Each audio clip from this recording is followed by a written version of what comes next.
నామమునకు మహిమ కలుగును గాక.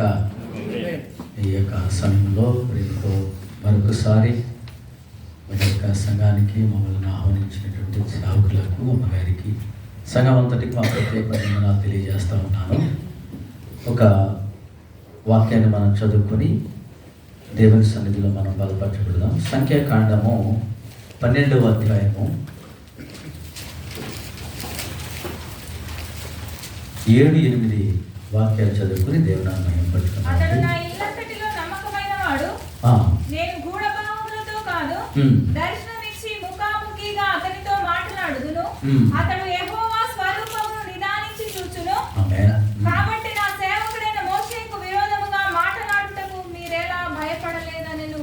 చాలు. దేవునికి మహిమ కలుగును గాక. మనిషి వేరు, దేవుడు వేరు. ఈ యొక్క పోలికను మనం గమనించాలి. దేవుడు వేరు, మనిషి వేరు.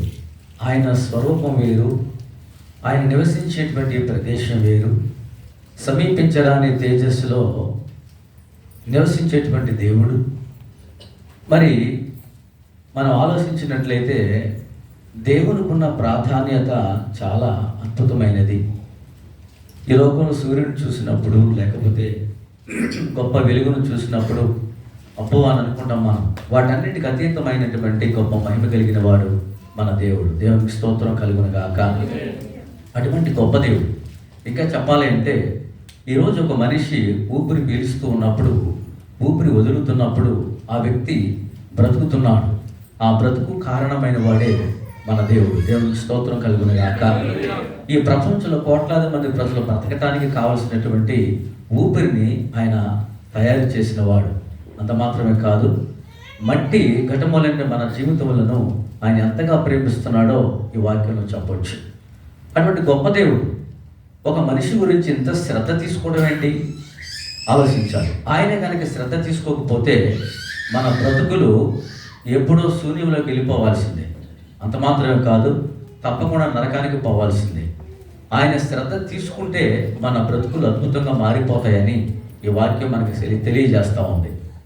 ఒక మట్టి ఘటమైనటువంటి ఈ వ్యక్తి మీద, అంటే నీటి బుడగలాంటి ఈరోజు ఉండి సాయంకాలానికి మాయమైపోయేటువంటి ఒక వ్యక్తి మీద ఈయన చూపిస్తున్నటువంటి శ్రద్ధను మనం గమనించగలిగితే మనల్ని ఎంత ప్రేమిస్తున్నాడో మనకు అర్థమైపోతూ ఉంది.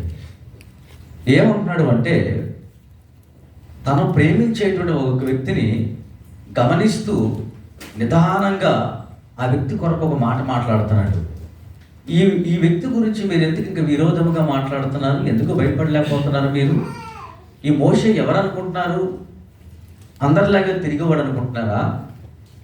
లేకపోతే అందరిలాగా ఎక్కడ పడితే అక్కడ కూర్చొని కాలక్షేపం చేసేవాడు అనుకుంటున్నారా? లేకపోతే లోక సంబంధమైన వాటి వైపు తన యొక్క మనసును పెట్టి వాటి మీద మమకారాన్ని పెంచుకునేవాడు అనుకుంటున్నారా? మోషే ఎవరు అనుకుంటున్నారు మీరు?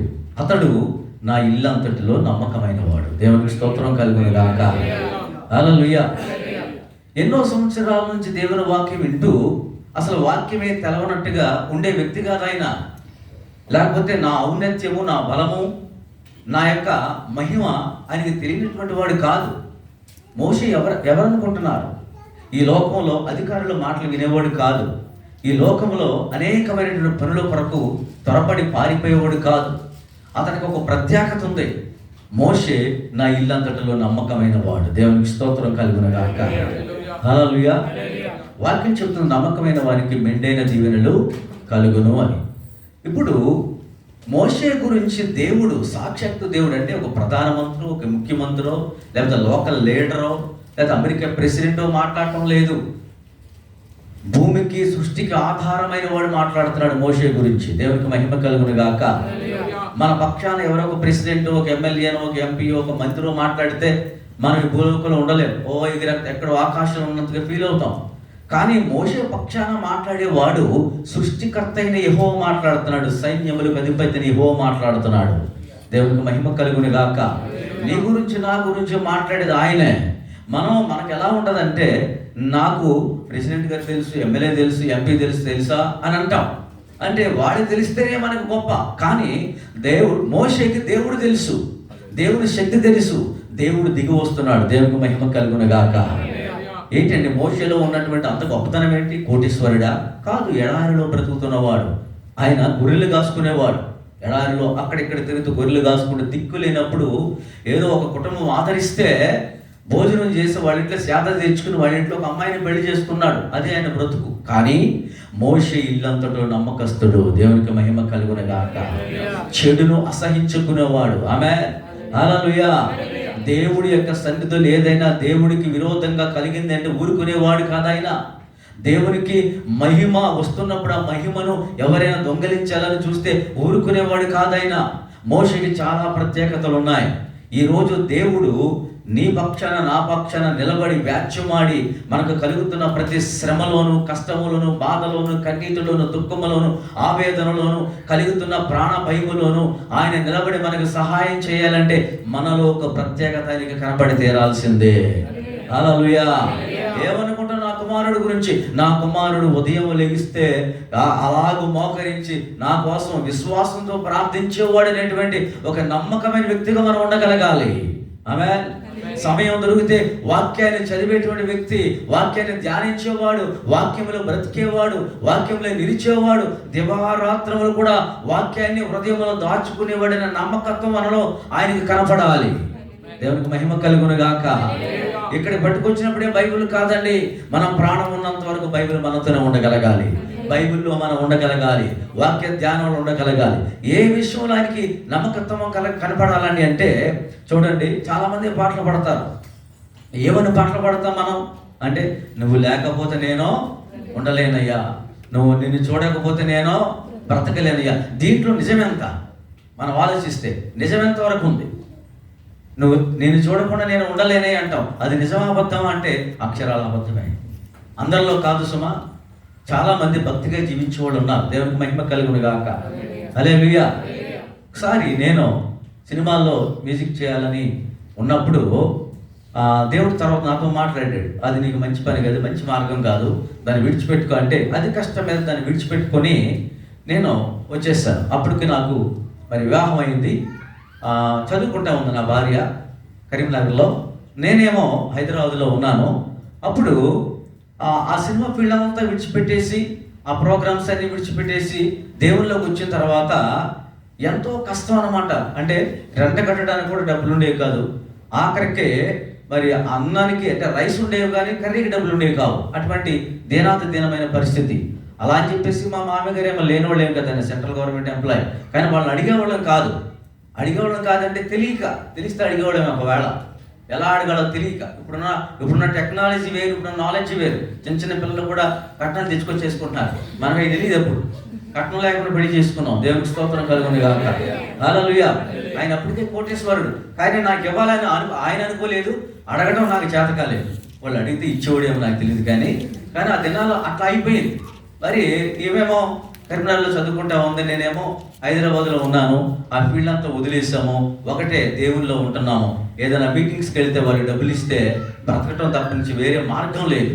ఆ టైంలో ఒక రోజు అండి కూర్చొని, నా పక్కన ఒక తమ్ముడు ఉంటే ఆయన మంచమే పడుకున్నాడు. నేను కింద కూర్చొని ప్లేట్లో అన్నం పెట్టుకొని ఆలోచిస్తున్నాను. ఏమనంటే అక్కడ ఉన్నప్పుడు అన్నీ బాగానే ఉండేది, డబ్బులు వస్తూనే ఉండేవి, చక్కగా మంచిగా స్టార్ హోటల్ తిరుగుతూ ఉండేవాళ్ళం, చాలా బాగుండేది లైఫ్.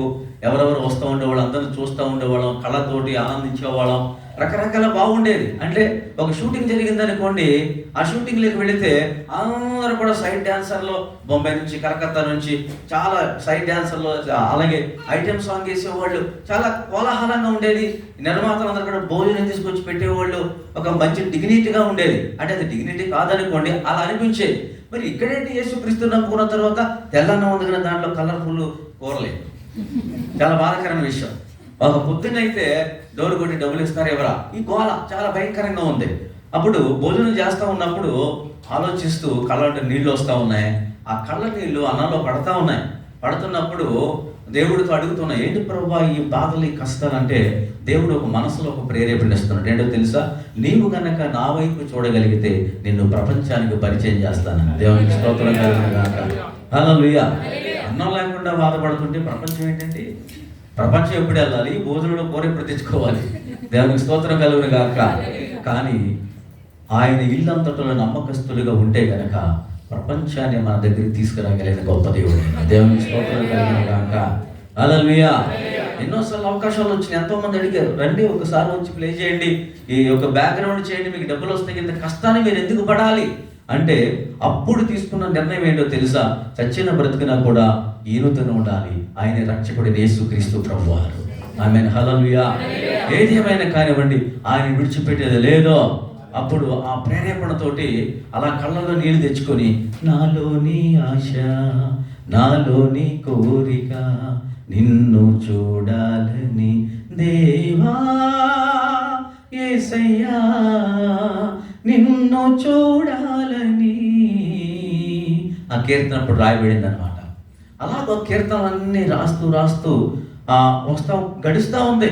కానీ ఏ విషయంలో కూడా నేను చెప్పినట్టుగా ఓ పక్కన చిల్డ్రన్స్ లేరు, మరి పక్కన ఫైనాన్షియల్ ప్రాబ్లమ్స్, మరి హెల్త్ ఇష్యూస్, ఎన్నో సమస్యలు ఉన్నాయి, ఎన్నో రకాలైన సమస్యలు. ఈ మధ్యకాలంలో ఆ ప్రాంతానికి వెళ్ళాను నేను. ఎక్కడెక్కడ శ్రమలు పడ్డామో ఆ పని నుండి అక్కడికి వెళ్ళినప్పుడు అన్ని గుర్తు తెచ్చుకున్నాను. ఈ ప్రాంతం అంతా తిరిగాము, కానీ ఇక్కడ తిరిగినప్పుడు ఒక్క రూపాయి కూడా ఇక్కడ ఈ కేఫ్ దగ్గరే, ఈ దగ్గర ఉండే డబ్బులు ఉండే కాదని నాతో ఉన్న పిల్లలతో చెబుతా ఉన్నాను అనమాట. ఆయన ఇచ్చిన మాట తప్పేవాడు కాదండో. దేవునికి స్తోత్రం కలుగును గాక. అయ్యగారు ఒక మాట చెబుతున్నారు, ఎస్పెషల్లీ దుబాయ్లో ఉన్న వాళ్ళ కోసం, షార్జాలో ఉన్న వాళ్ళ కోసం, ఇక్కడ అంటే ఇండియా నుంచి విడిచిపెట్టి వచ్చిన వాళ్ళందరి కోసం చెప్తున్నాను, బయట వాళ్ళ కోసం నాకు అనవసరం అని చెప్పారు. ఎందుకంటే ఒక సేవకుడిగా సంఘాన్ని కాపాడటం అనేది ఎలాంటి పెద్ద సవాలు తెలుసా మీకు? అంత ఈజీ కాదు. అంటే మనం కానుకలు వెళ్ళిపోదాము, వాళ్ళు జీవించేస్తారు అనుకోకూడదు. మీ వల్లనే షుగర్లో బీపీలు వచ్చేది దైవజనులకి. ఎందుకంటే మీరు చేసే తప్పుడు పనులు, ఆలోచనలు, వీటి వల్లనే టాబ్లెట్లు వాడాల్సిన అవసరం వస్తుంది జనాలకి, దేవుడి సేవకులు. కానీ అటువంటి సంఘాన్ని కాపాడటం మామూలు విషయం కాదండి. ఎందుకంటే ఒక్క వ్యక్తి తప్పు చేశాడు అంటే మొదట బాధపడేది మీ తల్లిదండ్రులు కాదు, ఆత్మీయ తల్లిదండ్రులు, మీ సేవకులు. దేవునికి స్తోత్రం కలుగును గాక. వాళ్ళు ఆలోచిస్తారు, పట్టుకున్నప్పుడు ఆయనకి నిద్ర పట్టదో. ఎందుకు ఈ కుమారుడు ఇలా చేశాడు, ఎందుకు ఈ కుమార్తె ఇలా చేసింది, ఎంత వాక్యాన్ని బోధిస్తున్నాం, ఇంత సంఘంలో ఇంత ఆరాధన సమర్పించుకొని త్యాగం చేసి ఎంత అద్భుతమైనటువంటి పరిచయం జరిగిస్తున్నా కూడా ఎందుకు తప్పు త్రోవ పోతున్నారనే ఆలోచన ఒక సేవకుల్లో ఎప్పుడు అలా అదొక గుండె కోతగా మిగిలిపోతుంది, గుర్తుపెట్టుకోండి. కాబట్టి ఆ మాటలను తేలిక తీసుకోవద్దు. మనం ఆ మాటలు ఎంత బలమైనగా మనం తీసుకోగలిగితే మన జీవితంలో దేవుడు అద్భుతమైన కార్యాలు జరిగిస్తాడు. దేవునికి స్తోత్రం కలుగును గాక. నా మీ తండ్రి నా కోసం చెప్పాడు, నన్నే గద్దిస్తున్నాడు, నేను తప్పకుండా మారాలని ఆలోచన మనలో వచ్చిన మొదటి మెట్టులోనే ఆశీర్వాదం ప్రారంభం అయిపోతుంది. గుర్తుపెట్టుకోండి, ఎప్పుడైనా సరే నమ్మకత్వం అనేది మనలను ఉన్నతంగా మారుస్తుంది. దేవునికి మహిమ కలుగును గాక. హల్లెలూయా. మనం ఎప్పుడైతే నమ్మకత్వంగా దేవుళ్ళ జీవిస్తామో, చూడండి, ప్రార్థన చేస్తూ నమ్మకత్వంగా ఉండాలి, వాక్యం చదువుతూ నమ్మకత్వంగా ఉండాలి, ఆరాధన చేస్తూ నమ్మకత్వంగా ఉండాలి, ఉపవాసం ఉంటూ నమ్మకత్వంగా ఉండాలి. దేవునికి మహిమ కలుగును గాక. కానుకలిస్తూ నమ్మకత్వంగా ఉండాలి. ఆమేన్. సేవకుని మాట వింటూ నమ్మకత్వంగా ఉండాలి, మందిరానికి వస్తూ నమ్మకత్వంగా ఉండాలి. ఆమేన్. నువ్వు ఎక్కడ పని చేస్తున్నా అక్కడ నమ్మకత్వంగా ఉండాలి, ఒంటరిగా ఉన్న నమ్మకత్వంగా ఉండాలి, మొబైల్ చేతిలో ఉన్న నమ్మకత్వంగా ఉండాలి. దేవునికి స్తోత్రం చెబుదామా? హల్లెలూయా. మొబైల్ చేతిలో ఉన్న నమ్మకత్వం ఉండాలి. ఫోన్ ఉంటుంది, కానీ అది మనల్ని ఏం చేయకూడదు, మనం దాన్ని చేయాలంతే. ఆమేన్. అది మనల్ని ఏం చేయకూడదు, అది మనల్ని చేయటం ప్రారంభించిందంటే ఆగదు. ఎందుకంటే దాని చేతిలో ప్రపంచం ఉంది. అత్యంత పవర్ఫుల్ వెపన్ ఏదైనా ఉంది ప్రపంచంలో ప్రస్తుతానికి అంతే, అది మొబైలే. గుర్తుపెట్టుకోండి. ఆ విషయంలో నమ్మకత్వం ఉండాలి. ఉంది, మన జోబులో ఉంది, మెదలకుండా చూడాలి. దాని కూరలు మన మీదకి రాకుండా చూసుకోవాలి. దాని చేతులు మన జుట్టు పట్టుకునేటట్టుగా మనం ఉండకూడదు, దాని జుట్టే మనం పట్టుకోవాలి. ఆమె చెబుతున్నావా? హల్లెలూయా. దాని జుట్టే మనం పట్టుకోవాలి. ఆమె మన జుట్టు అది పట్టుకుందా ఏముండదు, ఇక మొత్తం పీకెళ్ళిపోద్ది అంతే. కాబట్టి నమ్మకత్వం దేవుడు చెబుతాడు. ఇదిగో మోషే గురించి మీరు విరోధంగా ఎందుకు మాట్లాడుకుంటారు, మీకు భయం లేదా? మోషే వెనకాల ఎవరు లేరనుకుంటున్నారా? మోషేకి తోడు లేరనుకుంటున్నారా? మోషేకి బలం లేడనుకుంటున్నారా? మోషే వెనకాల ఉన్నది ఎవరనుకుంటున్నారు? ఈ సృష్టికర్త. దేవునికి స్తోత్రం కలుగును గాక. హల్లెలూయా. ఆయన గూఢభావములతో కాదు, దర్శనమిచ్చి ముఖాముఖిగా కనపడుతున్న సేవకుడితో ఏమనుకుంటున్నారో మీరు? ముఖాముఖిగా దర్శనమిచ్చి దర్శనం నా సేవకుడితో మాట్లాడతాను, అంత స్నేహితుడు నాకు మోషే, నాకు ప్రాణం. మోషే అంటే ఏమనుకుంటున్నారు? అలాగే మన జీవితాల్లో కూడా ఎప్పుడైతే దేవుని కొరకు ఒక నమ్మకత్వాన్ని మనం ప్రారంభిస్తామో, ఆ నమ్మకత్వంలో జీవించడానికి ప్రయత్నం చేస్తామో, నీకు తెలియకుండానే దేవుడు నిన్ను వెంటాడుతూనే ఉంటాడు. హల్లెలూయా, హల్లెలూయా. ఎక్కడ నిన్ను వెంటాడుతూనే ఉంటాడు ఆయన. ఆమేన్. నీ శత్రువులను అణిచివేయటానికి వెంటాడుతూ ఉంటాడు, నీ రోగాన్ని అణిచివేయటానికి వెంటాడుతూ ఉంటాడు, నీ ఆర్థిక సమస్యలను తీసివేయడానికి వెంటాడుతూనే ఉంటాడు, నీ ప్రతి విధమైన బలహీనతను కొట్టివేయడానికి ఆయన వెంటాడుతూనే ఉంటాడు. దేవునికి మహిమ కలుగును గాక. హల్లెలూయా. తర్వాత ఇక అలాగూ ప్రయాణం కొనసాగిస్తున్నప్పుడు కఠినమైన పరిస్థితుల్లో ఉన్నాము. ఎందుకంటే నమ్మకత్వం గురించి మీకు చెబుతా ఉన్నానండి. కఠినమైన పరిస్థితులు చెప్పినట్టుగా అనేకమైన ప్రాంతాల్లో సభలు పెడతాం, ఇప్పటికి ఇంకా పెడతానే ఉన్నాం. సభలు పెడతా ఉన్నప్పుడు ఏ సభలు పెట్టినా కూడా అప్పులే, ఒక్క సభలో కూడా కానుకలు వచ్చే కావు. ఎందుకంటే పరీక్ష, దేవుడు పరీక్ష. హల్లెలూయా. దేవుడు పరీక్షిస్తున్నాడు. దేవుడికి మహిమ కలుగును గాక. మన నమ్మకత్వం ఎంతవరకు ఉంటుందో ఆయన చూస్తూ ఉంటాడు. దేవునికి స్తోత్రం చెప్దామా? హల్లెలూయా. దేవుడికి అవకాశం ఇస్తాడు. తెల్లవారుజాము లేస్తాడా, ఉదయం లేస్తాడా, ప్రార్థన చేసుకుంటాడా, నమ్మకంగా ఉంటాడా లేదా, ఎలా ఉంటుందో పరిస్థితి చూద్దాం. ఏమండి, అవాదము వారి నమ్మకత్వం కోల్పోయారా లేదా? కోల్పోయారు. దేవుడు చెప్పాడు. ఏం చెప్పాడు? అమ్మా అయ్యా, మీరు ఈ యొక్క తోటలో ఉన్న అన్ని ఫలాలను మీరు హాయిగా తినవచ్చు, కానీ ఒక్క ఫలం మాత్రం, అదేంటయ్యా, అది కూడా లేకుండా చేయొచ్చుగా. అన్ని ఫలాలు తినమన్నావు, అసలు ఈ చెట్టే నాటకుండా ఉండొచ్చు కదా, ఇది మాకెందుకు, మమ్మల్ని చంపేది, ఇది మాకు వద్దు కదా అని అనుకుని వచ్చేవాడు. కానీ నీ నమ్మకత్వం అనేది తెలియటం కోసమే ఆ చెట్టు నాటబడింది. దేవునికి స్తోత్రం కలుగును గాక. హల్లెలూయా. అనేకమైన శోధనలు నీ దగ్గరికి వచ్చాను నిలబడినప్పుడు ఆ చెట్టులేగా ఆ పండు చూడటానికి బాగుంది, కొరుకుని తిందాం అనుకోకూడదు మనం. దేవుడు చెప్పాడు నమ్మకంగా జీవించాలి అంతే. అది మనలో అలాగూ నాటుకుపోవాలి. ఆమె మన నాటుకుపోవాలి. వాళ్ళు చేసిన తప్పేడో తెలుసా? ఆ చెప్పినప్పుడు సర్పం లోనకు వచ్చి అవ్వా అని పిలిస్తే ఏమి కూడా పువ్వా అన్నట్టు వెళ్ళిపోయింది. కనీసం అది పిలుస్తుంది, అది ఎవరో దేవుడు స్వరం కాదని ఆలోచన రావాలి కదా. దేవునికి స్తోత్రం కలుగును గాక. హల్లెలూయా.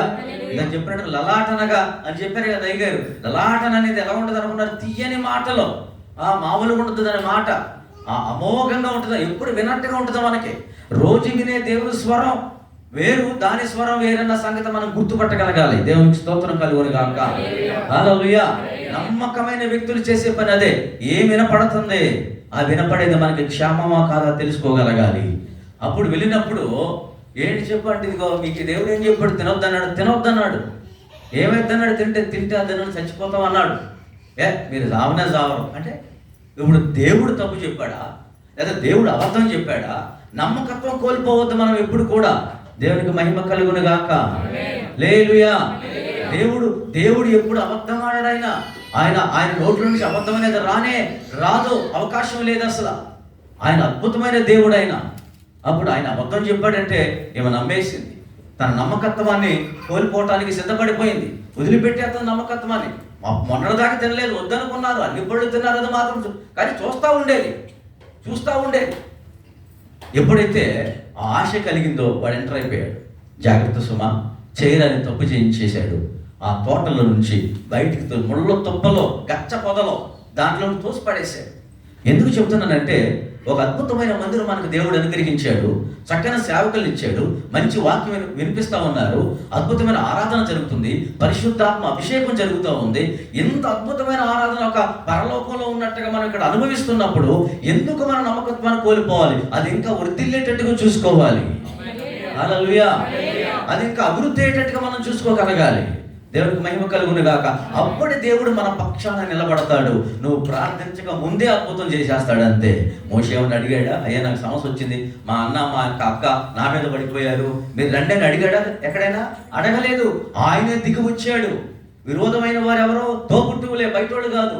తోబుట్టులే విరోధమయ్యి నువ్వు ఒక్కడికైనా పేరు వచ్చేది, నువ్వేనా, మేము నిలబడతామని ఎదురు తిరుగుతున్నారు. కానీ ఎదురు తిరుగుతున్న వాళ్ళకి ఎదురెళ్ళిన వాడు ఎవరంటే, ఎవరికైతే నమ్మకస్తుడుగా జీవిస్తున్నాడో ఆ దేవుడే దిగి వచ్చాడు. దేవునికి స్తోత్రం కలుగును గాక.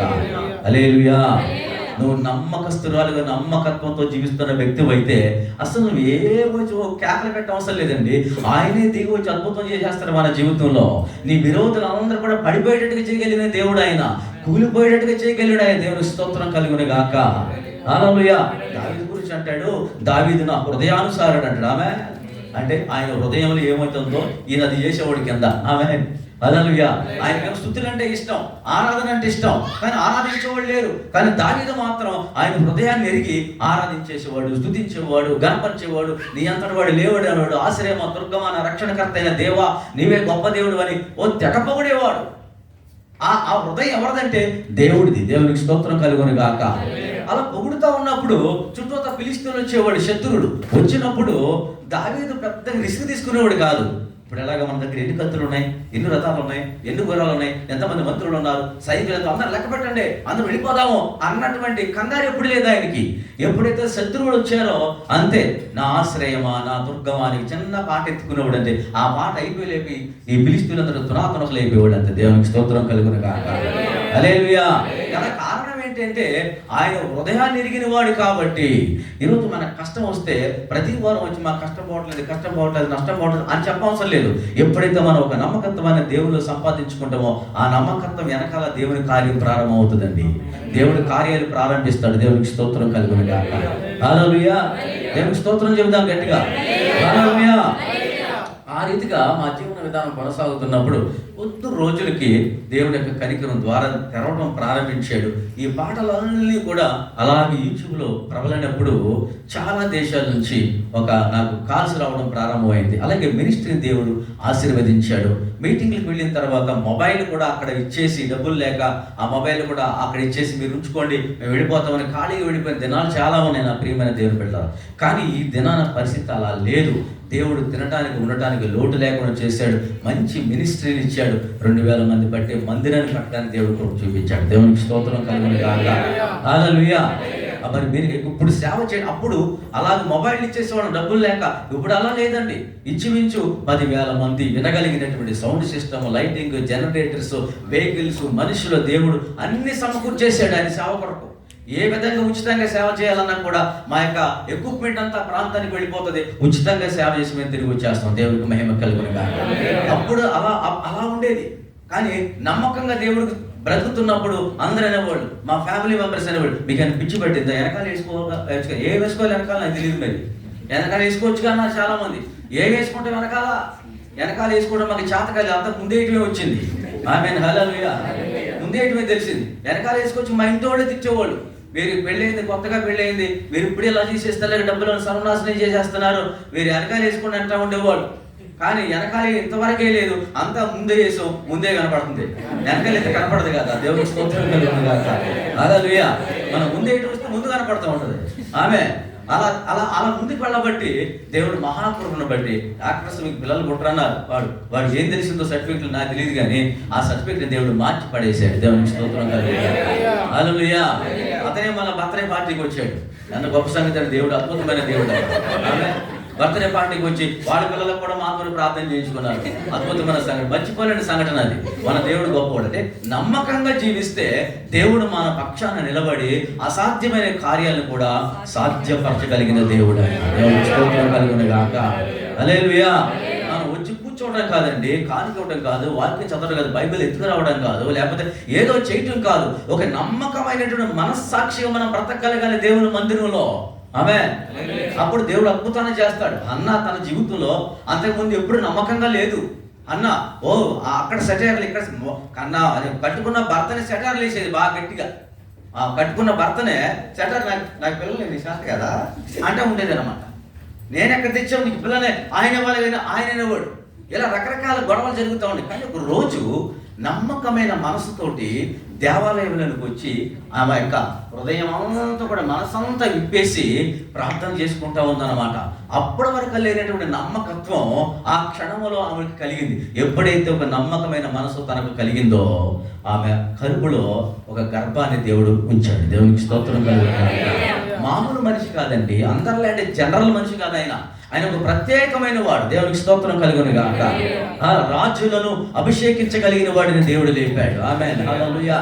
అలాగే నమ్మకత్వాన్ని మనలో ఉంచుకోవడం మనం ప్రారంభిస్తే దేవుడి మహిమ దిగి వస్తుంది మన మీదకి. హల్లెలూయా.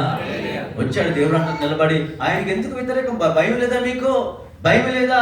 కుష్టు రోగం వచ్చింది నీకు అంటే మళ్ళా వచ్చి ఆయన పాదాలు పట్టుకుని క్షమించండి అంటే అప్పుడు మళ్ళీ దేవుని వేడుకున్నాడు. నమ్మకస్తుడు కాబట్టి వెంటనే దేవుడు ప్రార్థన విన్నాడు. దేవునికి స్తోత్రం కలుగునుగా. హల్లెలూయా. మనం ముగింపులో ఉన్నాం. ఆలోచించండి, ఈరోజు దేవుడికి నీ కుడి చేయి పైకి లేపితే నమ్మకంగా ఉందా? ఆలోచించాలి. కుడి చేయి లేపిన దాంట్లో 5 వేళ్ళు నమ్మకంగా ఉన్నాయా దేవుడికి? ఎడం చేయి పైకి లేపితే దేవుడికి నమ్మకంగా కనబడతా ఉందా?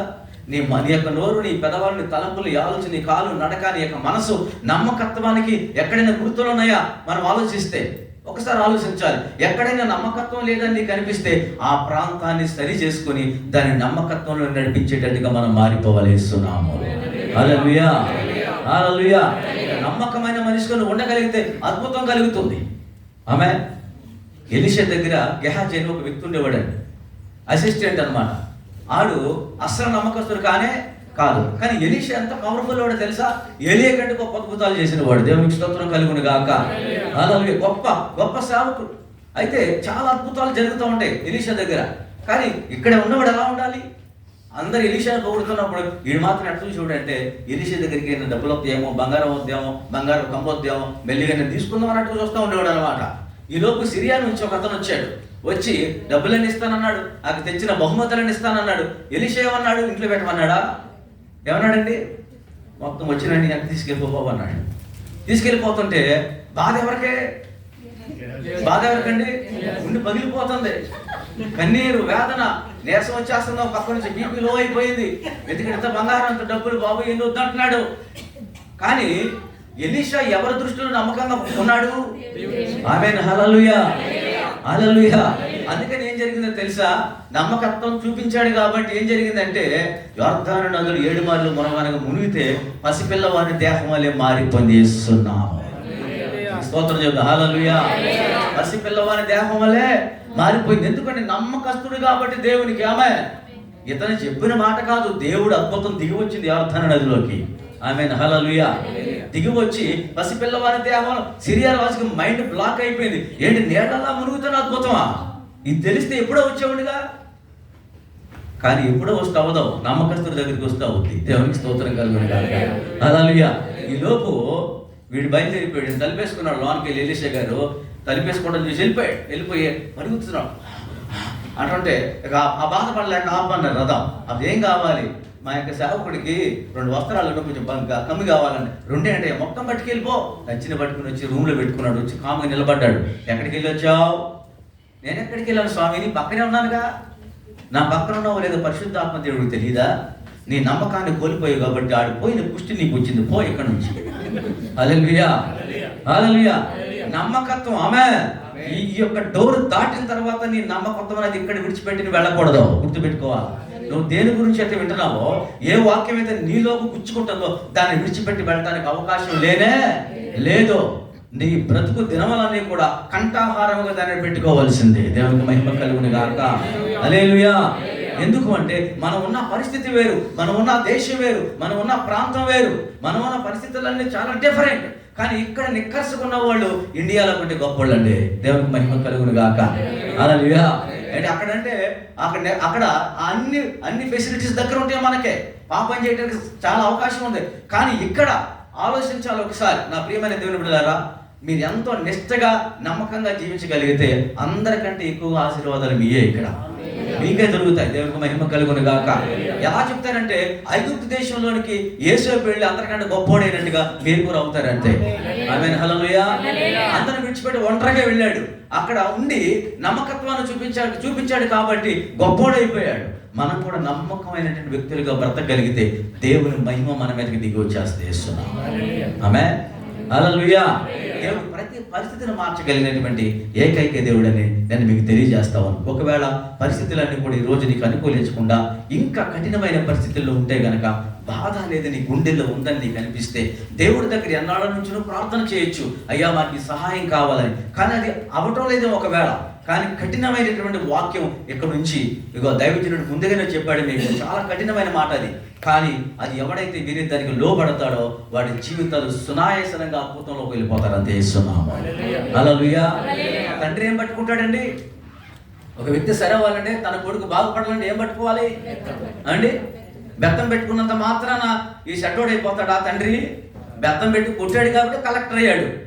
బెత్తం పెట్టి కొట్టారు కాబట్టి ఐఏఎస్ ఆఫీసర్లు అయ్యారు, లేదా సైంటిస్టులు అవుతున్నారు, నాసాలోకి వెళ్తున్నారు, రాకెట్ల మీద వెళ్ళి స్పేస్లోకి వెళ్ళి అన్ని కనిపెడుతున్నారు. ఎందుకు గల కారణం అంటే చిన్నప్పుడు తండ్రి కొట్టాడు కాబట్టి, బుద్ధి చెప్పాడు కాబట్టి.